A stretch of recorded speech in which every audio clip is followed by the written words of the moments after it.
Саламатсыздарбы, эфирде Саресеп көрсөтүүсү студияда Жанара Есенова.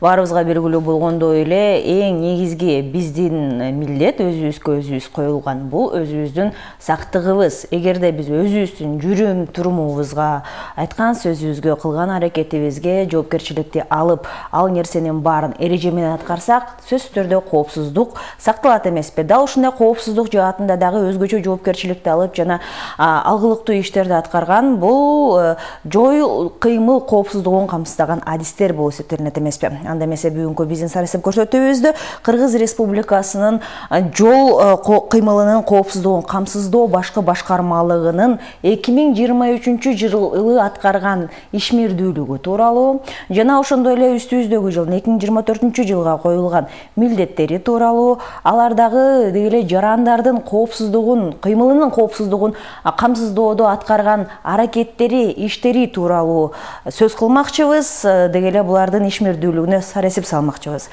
Ал үчүн атайын студиябызга сыйыл мейманыбыз келген. Тааныштыра кетсем, Кыргыз Республикасынын жол кыймылынын коопсуздугун камсыздоо башкы башкармалыгынын маалымат кызматынын жетекчиси, милициянын капитаны Байказы Айтыкулуулу. Саламатсызбы? Саламатсыздар.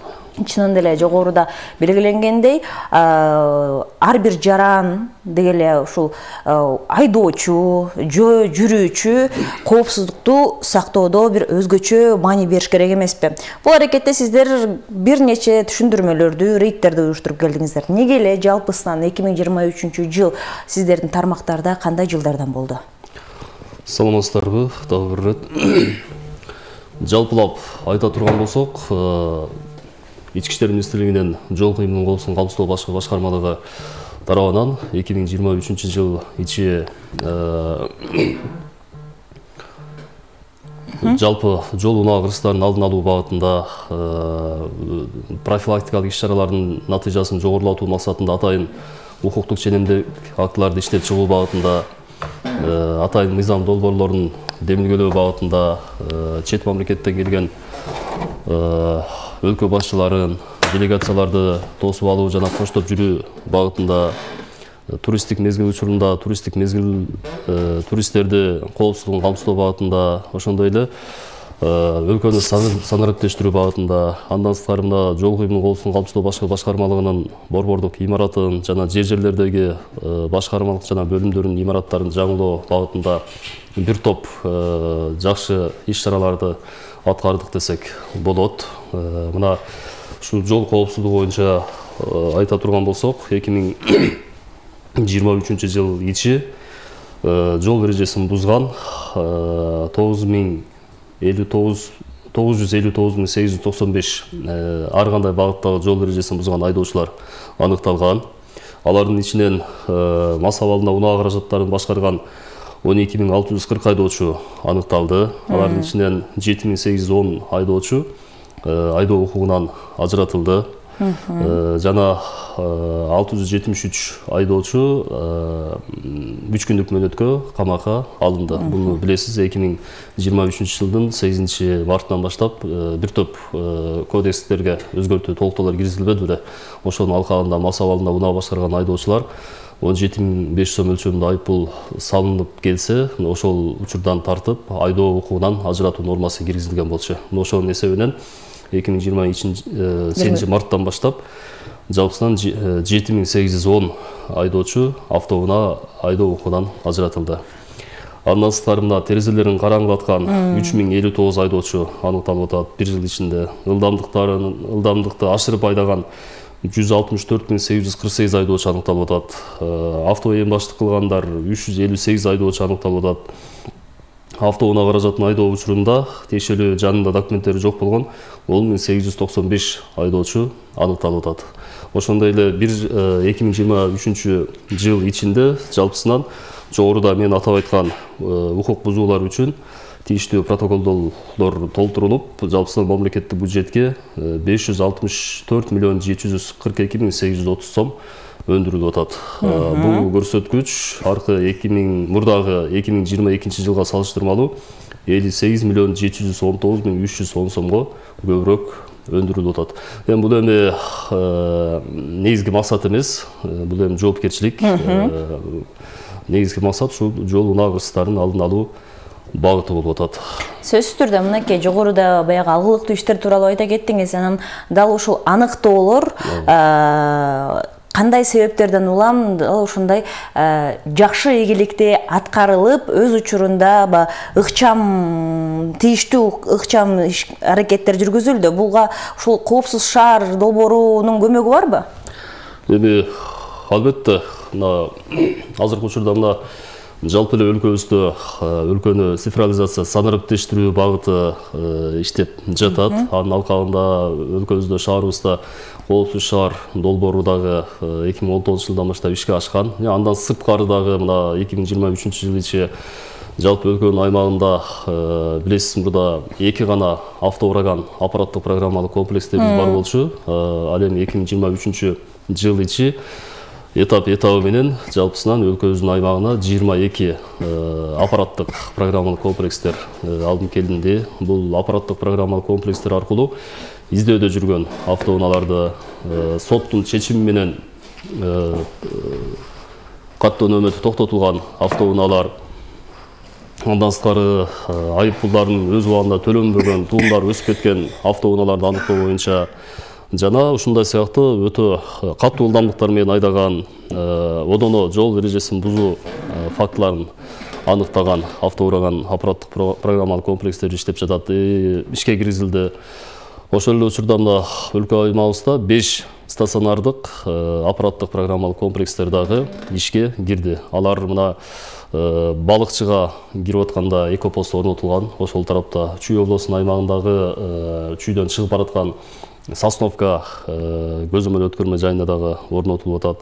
Демек, бул багытта тиешелүү ушул санариптештирүү багытында дагы тийиштүү иш-чаралар аткарылып атат. Эми албетте коопсуз шаар менен гана токтолуп калбашыбыз керек. Ошол эле учурда санариптештирүүнүн алкагында биздин кызматкерлердин айрыкча мына Бишкек шаары, Ош шаары жана Ош облусунда кызмат өтөгөн кызматкерлерибизге ошол 24 саат бою кылып аткан ишмердүүлүгүн көзөмөлдөө максатында атайын төштөрүндө камералар орнотулду.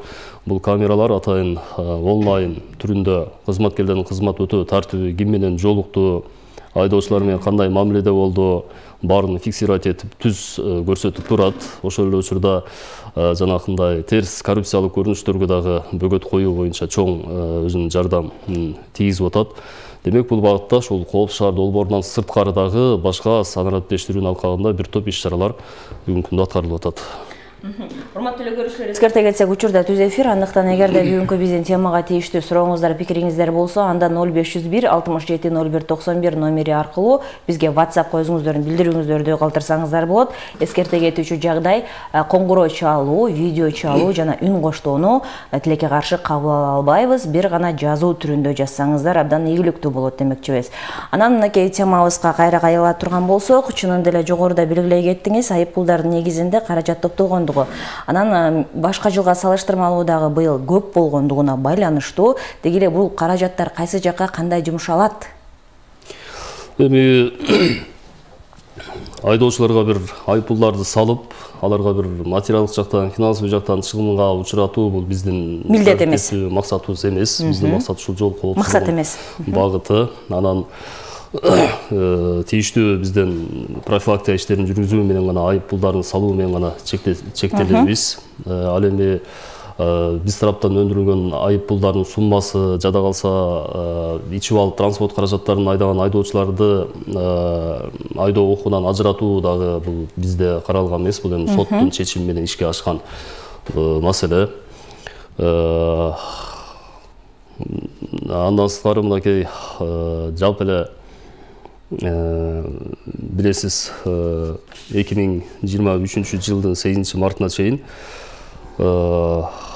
биздин аналисттин талдоонун негизинде катуу ылдамдыктар менен айдаган автоунаалардын саны абдан көп болчу. Ошол багытта дагы тиешелүү укук бузуу кодексте бир топ өзгөртүүлөрдү, толуктоолорду киргизип, бул катуу ылдамдыкта айдаган айдоочулардын дагы жоопкерчилигин күчөтүү максатында айып пулдун саны өскөн. Мурда 4-чү категория эң жогорку норма 7,5 өлчөмдө айып пулдарды салынып атса, ошол 8 марттан баштап 15 000 өлчөмдө айып пулдар салына баштаган.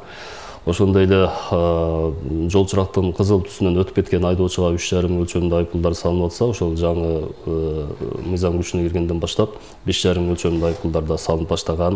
Ошондой эле карама-каршы тилкеге чыккан айдоочуларга мурда 7,5 өлчөмүндө айыппулдар салынып атса, ошол 8-марттан баштап дагы 15,000 өлчөмүндө айыппулдар салына баштаган.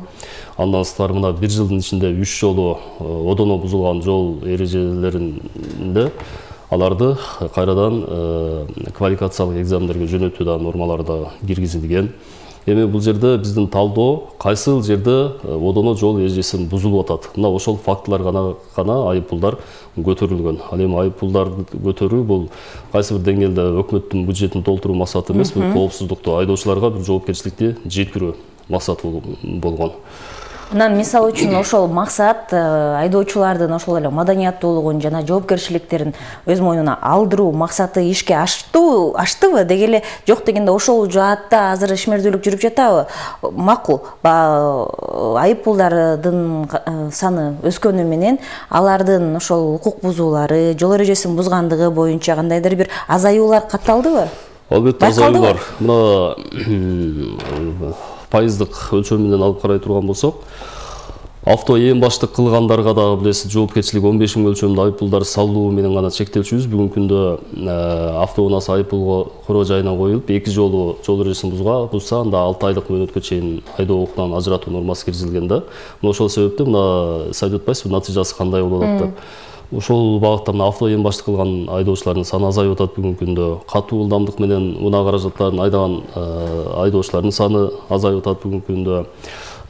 Биз ушул жерден да баса белгилеп айтып кетчүмекчибиз. Бул жерде биздин ишмердүүлүк ушул жеке жол коопсуздугун камсыздоо багытында гана жүрбөстөн, башка багытта дагы бир топ иш-чаралар дагы алып барылып атат. Алсак мына 2023 жыл ичи өлкөбүздө, анын ичинен Бишкек шаарыбызда чоң мамлекеттик маанидеги, эл аралык деңгээлдеги саясий, социалдык, экономикалык багытта, эл аралык карым-катнаш байланыш багытында абдан чоң иш-чаралар өткөрүп атты. Мына ошол иш-чаралар учурунда чет мамлекеттен келген өлкө башчыларын тосуп алуу, аларды коштоп келген делегацияларды, андан кийин эле этап менен өкмөт башчыларынын жыйыны болду, парламенттер аралык төрагалардын катышуусуна жыйын болду. Ошол чет мамлекеттен келген делегацияларды тосуп алып коштоп жүрүү багытында бир топ иш-чаралар аткарып атты. Ошол 3-4 күнгө чейин созулган иш-чаралар учурунда Бишкек шаарыбыздын аймагында автоунаанын саны көп болгон шаарыбыздын ичиндеги жол тыгындары менен жалпы жол коопсуздугуна көзөмөл жүргүзүү, регулировка кылуу, жөнгө салуу абдан чоң бир жетекчиликтин жумушту уюштурууга болгон жөндөмдүүлүгү, чоң бир жоопкерчилиги дагы болуп атты ошол учурларда. Ошол эле учурда мына былтыр туристтик мезгилде айрыкча мына геосаясий абал ар кандай болду, чет мамлекеттеги ошол эле чоң держава Россияда, Украинада, аркы Израилда, Палестинада саясий кырдаал туруксуз болуп, мына бизге башты мына 10 миллиондон ашуун туристтер келди өлкөбүзгө. Мына чет мамлекеттен келген туристтерди тосуп алып, ачыгын айтып коюш керек, ал туристтерди жете турган жерине жеткириш үчүн биздеги авиакаттамдар же поезд, темир жол дагы жакшы калыптана элек. Баардыгы автоунаа кыймылы менен гана барат. Кайсыл гана турист биздин мамлекетке келбесин, биринчи аэропорттон түшүп туруп, андан ары элим менен таанышам, жерин көрөм, жолун көрөм деп бир автоунаа менен жүрөт. Ошол себептен дагы былтыр мына Бишкектен тартып Балыкчыга чейин бир күндүн, бир сутканын ичинде 60 000, 70 000 автоунаанын кыймылы болуп атты. Болбосо ал жолдор 77 000 унаага гана ыңгайлашкан жолдор. Ал ошол туристтик мезгил учурунда автоунаанын саны көп болуп, 70 000ге чейин чакын унаалар болот. Ошонун баарын жөнгө салып, регулировка кылып көрүп атсыз го. Ошол учурда 100 метр, 200 метрге чейин кызматкерлерди, күзөт ордуларынын постторун күчөтүп, коопсуздукту көрсөтүп аттык. Анткени биздин мамлекетке келген туристтер дагы Кыргызстандын жолун көрө элек, биле элек, адаптация боло элек. Ошол себептүү коопсуздукту камсыздоо багытында бир топ иш-чаралар аткарылып атты. Андан сырткары мына ошол эле туристтердин коопсуздугу үчүн аларга багыт берүү, жол көрсөтүп берүү, которуп берүү, өңдө тейлөө кызматтарын да көрсөтүп аттык. Биздин мыйзамдарды, кодекстерди, эрежелерди, нускамаларды камтыган атайын кыргыз, орус, англис, түрк тилинде атайын 20 000 дана буклеттерди, эскертме буклеттерди даярдап берип аттык. Эскертүү иретинде жер-жерлерге, чоң эл аралык жолдорго атайын жол эрежесин сактоо багытындагы баннерлерди орнотуп аттык, жайгаштырып аттык. Эми бунун баары кызматта, бунун баары жумуш. Биз ойлойбуз 2023 жылы биз тараптан ушул жетишерлик деңгээлде иштер алып барылды деп. Толугу менен кошулабыз, анын баарына кыргызстандыктар күбө болду десек туура эле болот. Анан биздин көрүүчүбүз дагы ушул актуалдуу суроолордун бирин бериптир. Саламатсыздарбы? Сокулукта Романовкада светофордо камера орнотулуптур. Штрафтар келип жатат. Эч кандай камеранын белгиси да коюлган эмес. Ушул туурабы деген суроо келиптир. Сокулукта камера дейсизби? Романовкада. Мен болот да. Жарандарыбызга түзүр айтып коюшубуз керек. Бул азыр мына өлкөнүн санарип тештирүүнүн алкагында жарандардын суроо талаптарына жеңил желпи жооп берүү максатында мына ошол Коопсуз шаар долбоорунун алкагында атайын иш күндөрү жумуш ордунда отурган неме бар, 100 деген кыска номерга чалсын. 100 деген кыска номерга чалсын. Бул бекер, акысыз, жанагы 102, 103 сыяктуу эле тейлөө кызматтарын көрсөткөн номер. Ошого чалып, болгон жагдайды айтып түшүндүрсүн. Буга да маалымат иретинде айтып коелу, жанагы көптөгөн жарандарыбыз айтып берет, биздин автоунаабызда канча айыппулдар бар, канча скидка эмеси арзандатылган, канча тууму өсүп кеткен, ошону тактап билип коюңузчу деп. Биз түзөр айтмакчыбыз, ошо 100 деген номерга, кыска номерга чалып, ал чет мамлекеттин номерлуу унаа болсо деле ошого чалып, өзүнүн канча айыппулдар бар, же азыркы айтып аткандай жагдай маселе туулуп калса, толугу менен түшүндүрүп айтып берсе, ал жакта отурган операторлор компьютерге карап айтып беришет. Дароо жооп беришет, Биздин көрүүчүбүз өзү берген суроого жооп ала алды деген ишеничтемин. Дагы көрүүчүбүз жазган экен, жол эрежесин бузгандыгы тууралуу бардык эле жарандарга видео тартып, майы кызматкерине жөнөтсө туура болот эле. Мыйзамдуу кылып ар бир жаран жол эрежесин бузгандыгын тастыктаганга уруксат берүү керек дейт. Эми бул кечээ жакында массалык маалымат каражаттарына биз да окуп атабыз. Жогорку Кеңештин депутаты бир сунуш иретинде, коомдук талкуу иретинде бир өзүнүн пикирин айткан экен. Эми буга чейин эле жарандар ар кандай укук бузууларды фото, видео фиксация кылып туруп биздин атайын жарандар менен байланышкан тармактарыбызга жөнөтүп келишкен. Ошол эле Facebook'ка, нөмөт бөлүмүнө, ишеним номуруна буга биз колубуздан келишинче тиешелүү чараларды көрүп жооп берип келгенбиз. Мындан ары дагы уланта беребиз. Ал эми сиз айтып аткан маселе боюнча, бул боюнча атайын тиркеме дейбизби же атайын мыйзам долбоорун иштеп чыгыш керек да. Бул жөн гана сунуш катары, сунаш иретинде коомчулукка айтылган. Албетте мунун чечимин бара-бара келечекте көрмөкчүбүз. Анан мына жогоруда өзүңүздөрдүн ишмердүүлүгүңүздөр жөнүндө айта кетпедиңиздерби? Анан көбүнчө эле ушул жол эрежесин бузууда эмнегедир биз ушул унаанын айдоочуларына гана багыт жасай бермекчибиз. Айта келгенде, мисалы үчүн азыркы кезде өзгөчө ошол велосипед, ошол эле самокат жана башка ушул жүрүүчү, жолдо жүрүүчү каражаттар пайда болбоду. Алардын дагы ушул жол эрежесин бузууда, коопсуздукту сактоодо таасир этип жатабы? Албетте, негизи бул терминдер биздин жол эрежесинде мурда жок болчу да. Азыркы учурларда былтыр мына мен да бир топ маектерге катышканбыз, тегерек столдор өткөргөнбүз, коомдук жарандык активисттер менен, Жогорку Кеңештин депутаттары менен. Азыр мына сунуштар болуп атат, коомдук талкууга да чыккан, жана самокат боюнча. Эми ачыгын айтып коюш керек, биз самокат тепкен жарандарга түшүндүрүү иштерүү менен гана чектеп калчубуз да. Анткени анын жоопкерчилиги тартуу десек бир мыйзамда жок. Жол эрежесинде жок анын немеси, жоопкерчилиги. Ошол себептен былтыр депутаттар сунуштаган, эми азыр күчүнө кирдиби кирбедиби белгисиз. Эгерде ошол көтөрүлүп аткан мыйзам долбоор күчүнө кирип кала турган болсо, анда жоопкерчилигин карай алабыз. Ал мыйзам эмеде коомдук талкууга чыккан мыйзам долбоорунда көрсөтүлгөн. Ошол самокат деген атайын тротуарда же жолдун жээгинде жүрүш керек. Артыкчылык деген автоунааларга бериш керек, жөө жүргүнчүлөргө берилиши керек, жөө өтмөктөрдөн, жол чырактардан жетелеп өтүш керек.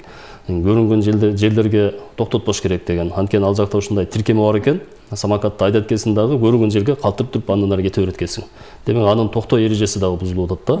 Ошондуктан аларды аялдамаларга токтотпо, темир жол өткөлдөрүнө токтотпо деген өңдүү бир топ иштеп чыккан. Эми бүгүнкү күндө ал күчүнө кире элек. Анын да жоопкерчилиги бир калп айтпасам 500 сом өлчөмдө айыппул салынат деген да норма чыккан да. Эми балким ишке ашып калса аны көп айдоочулардын дагы көйгөйү болуп келген учурлар болот экен. Деги эле ушул самокат, велосипеддердин жол тыгын учурларында жол талашып калган мезгилдерге да туш келет экен. Албетте бул азыр жай мезгили келгенде, күн жылыганда кайра башталат эмеспи? Анан негизи эле ушул жол эрежелерин бузууда көбүнчө кайсыл убакытка көбүрөөк келет жана кайсыл өрөөндөрдө? Эми айрыкча мына негизи эле жалпысынан алып караганда көптөгөн жол эреже бузуу фактылары албетте бул Бишкек шаарында. Анткени шаарыбызда калкыбыздын да саны көп, жана автоунаалардын да саны көп. Билесиз, Бишкекте мына бир сутканын ичинде бир 550-600 миң айдоочулар жол кыймылын жасашат да.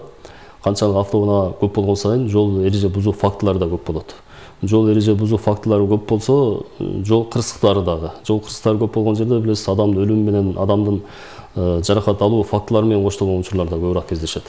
Азыркы учурда мына биздин талдоонун негизинде Бишкек шаары болуп атат. Анда жүйөлүү себептер бар, мен жогоруда айтып кеткендей. Анан жөө жүргүнчүлөрдү сүзүп кетүү фактысы менен да көбүрөөк катталып атат мына акыркы күндөрү.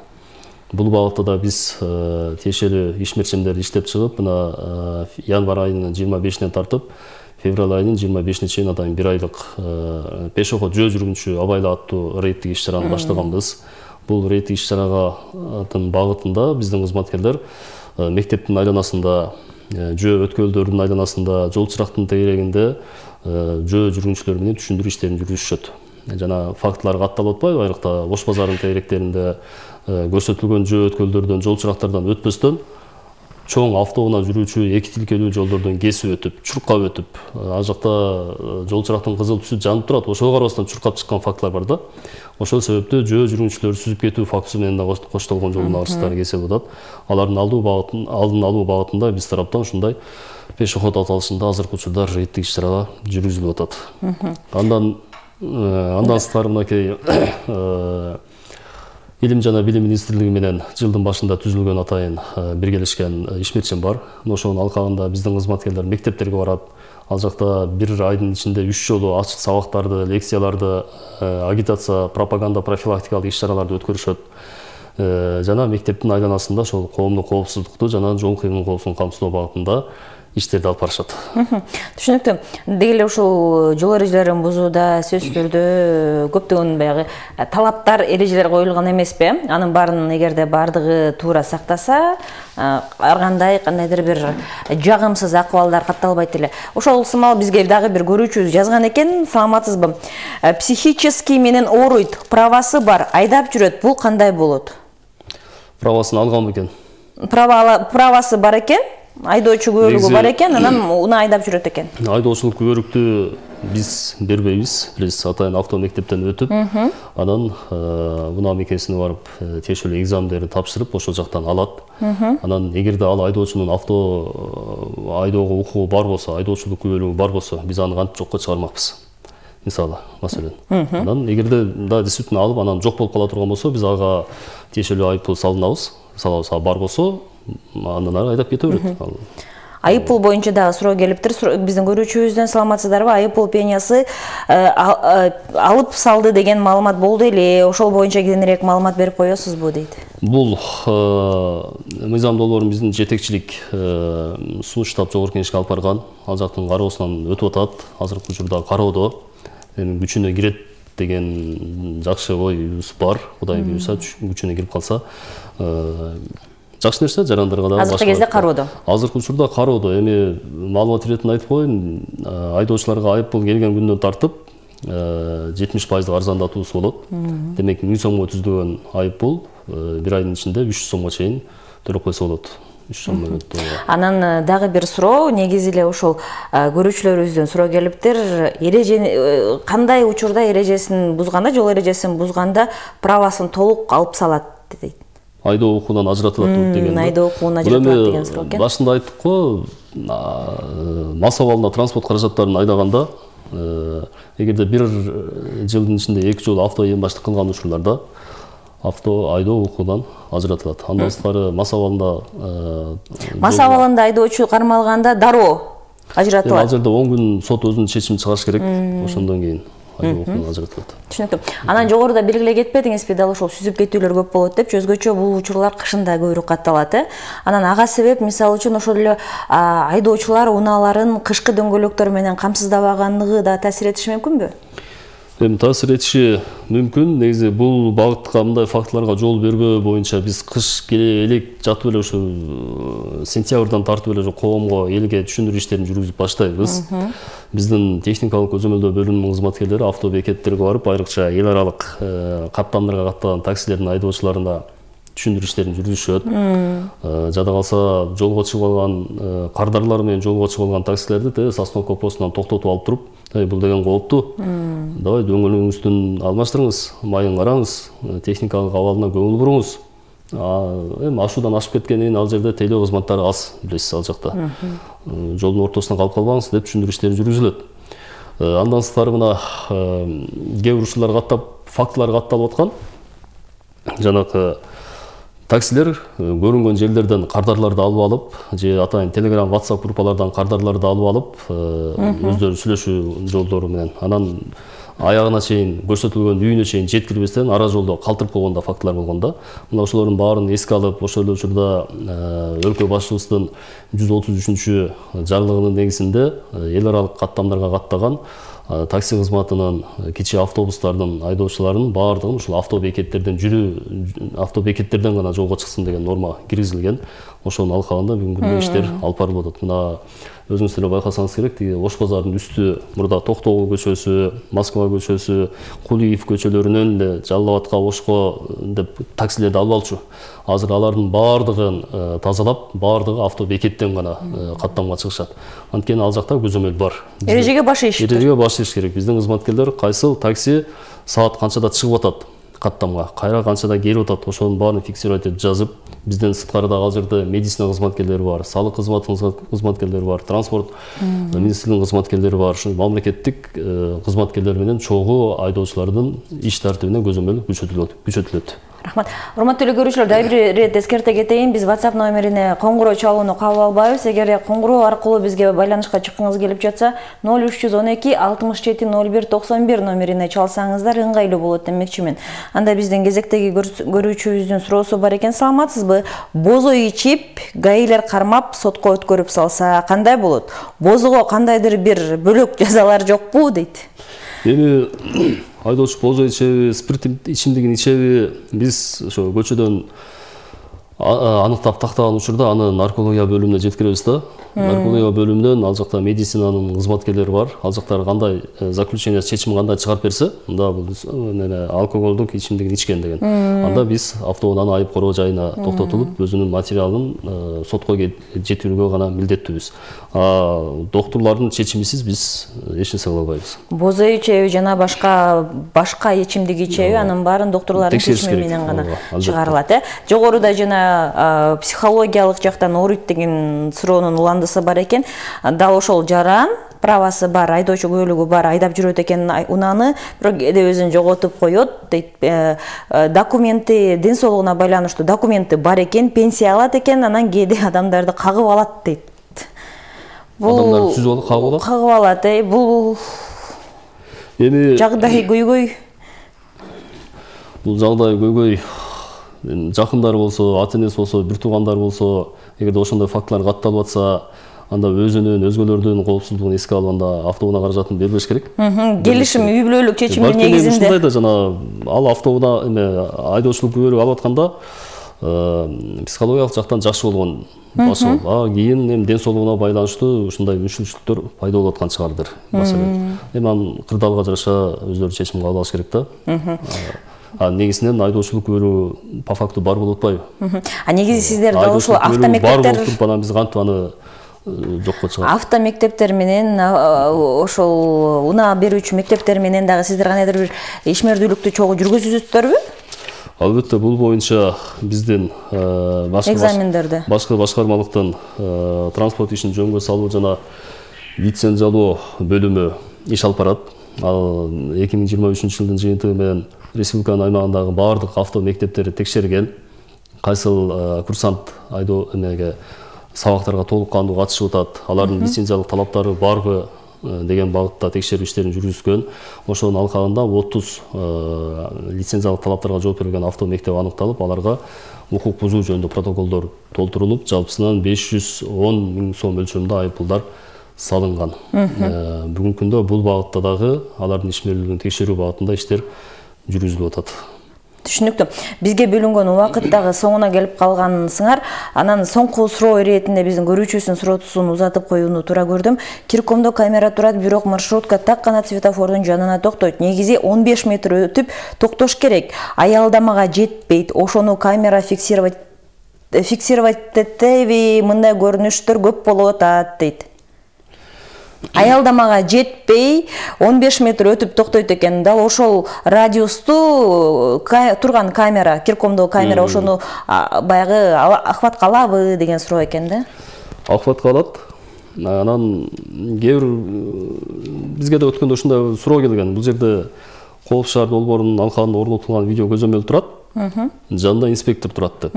Анан биз ошол жерде нарушение кылсак, бул инспекторго жетпей эле Коопсуздук шаар камерасы тартып атпайбы? Эмне үчүн бизге 2 жол жоопкерчилик карап калабы деп. Анан биз түшүргөнбүздө ал жерде инспектор деген мектеп бар экен. Мектептин коопсуздугун камсыздап турат. Ал сиздин нарушениеңизди караган жок. Сиздин нарушениеңизди так Коопсуздук шаар камерасы фиксировать этет, тартат. Жоопкерчиликти ошолор карайт деп түшүндүрүштерин жүргүзгөнбүз да. Анан бул жараныбыз Кирком жанагы немеде да айтып атат. Ак өргөдөн өйдө жак. Ошол тарапта экен. Бул да эсте болуш керек. Дагы бир көрүүчүбүздүн суроосу, саламатсыздарбы? Унаанын ээси өз унаасын бөлөк адамга оформить этип, андан кийин сатып алган адам переоформление кылыптыр, бирок штрафтар оформить этилген адамдын наамына келип жатат. Ал унаа таптакыр жок экен базада. Розыкка жазганга кажети жок болуп жатат. Кандай жолдору бар дейт? Неме кылсын? Азыр бизде мына автоураган аппараттык программалык комплекс абдан өзүнүн жакшы натыйжасын берип атат да. Көптөгөн жарандар ыраазычылык билдирип бизге келип атышат. Мен жоголгон автоунааны таап бердим, өзүм арестке коюп койдум эле, ошол автоунааны таап беришти деп. Бул жарандардагы арыз жаздым, эмнеге? Бирок розыкка жазганга кажети жок болуп жатат деп жатпайбы? Базада жок экен деп бул унаа. Унаадан текшерип турбу анда? Текшерген окшойт, ошол себептен жазып жатат. Айтор, урматтуу телекөрүүчү, бул сурооңузду сөзсүз түрдө жогоруда биздин мейман тарабынан айтылган 100 номерине узатсаңыз болот. Урматтуу 841 саны менен аяктаган абонент. Жана дагы балким биздин мейманыбыз эфирден сырткары дагы байланышып, толук кандуу сизден бул тууралуу маалыматы менен байланышып сүйлөшөт деп сиздерге убада берип кетели. Жогорудагы айтылган Криком Алыкулов Фрунзе деген даректи бериптир жана светофор боюнча. Негизи эле чынында эле убакыт бизге ченелгени маалым, убакыттан өтүп дагы кеттик. Сиздин убактыңызды бөлүп келип бергениңизге терең ыраазычылык билдиребиз. Албетте бул туурасында дагы суроолор болсо, биз сөзсүз түрдө өзүнүн дарегине жеткиребиз деп убада берип кетели. Ал эми ага чейин кайрадан эфир аркылуу көрүшкөнчө сиздердин ишиңиздерге ийгилик кааламакчыбыз. Анан дагы эскерте кетүүчү, урматтуу көрүүчүлөр, бүгүнкү биздин темабыз деги эле жол кыймылын камсыздоо боюнча сөз болду. Ал жөнүндө бизге маалымат берген Кыргыз Республикасынын жол кыймылынын коопсуздугун камсыздоо башкы башкармалыгынын маалымат кызматынын жетекчиси, милициянын капитаны Байказы Айтикул уулу болду. Ал эми сиздер менен кайрадан эфир аркылуу көрүшкөнчө саламатта калыңыздар демекчимин.